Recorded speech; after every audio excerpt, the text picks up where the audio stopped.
1200 ouvriers pour faire renaître ce site exceptionnel.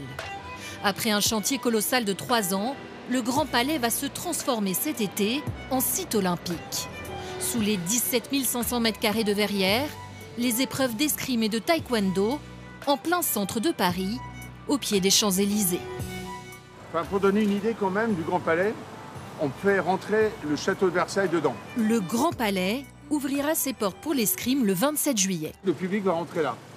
Donc là, on n'imagine pas ça tout de suite là, quand on voit ça, mais ce sera prêt.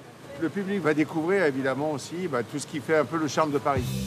Dans 3 mois, l'entrée ressemblera à ça. Pour être prêt à temps, il a fallu totalement rénover le palais centenaire qui avait été construit pour l'exposition universelle de 1900. Un lieu qui a accueilli de grands événements. Le salon de l'automobile qui fête aujourd'hui son 50e anniversaire.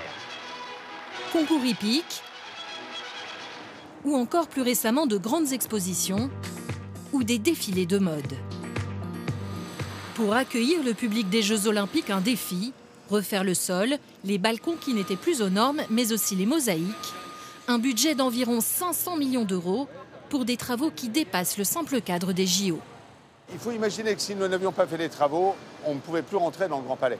Ça a été le gros chantier de changer les escaliers qui n'étaient pas aux normes, de faire 43 ascenseurs là où il y avait en fait 2 ascenseurs avant.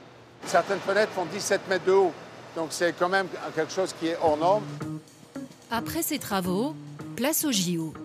Dans quelques jours, au milieu de la nef, une piste d'escrime va être installée.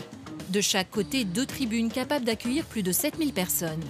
Derrière, les 2 escaliers d'honneur, les athlètes feront leur entrée par là avant les combats. Pendant les Jeux, la piste d'escrime sera retirée. À la place, un grand tapis pour les épreuves de taekwondo. Place ensuite aux Paralympiques pour les mêmes disciplines. Pour les escrimeurs, des pièces historiques sont en cours d'aménagement.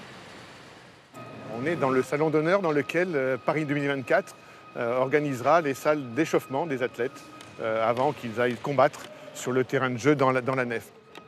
Le temps est donc compté pour tous les artisans. Ici, une horloge de 1855, restaurée, retrouve sa place d'origine. C'est pas la première fois que je la remonte.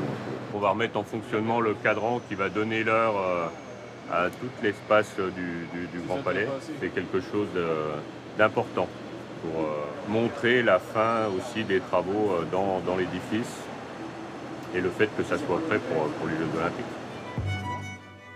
Si la nef rouvrira ses portes pour les Jeux Olympiques, il faudra attendre le printemps 2025 pour la réouverture complète du Grand Palais.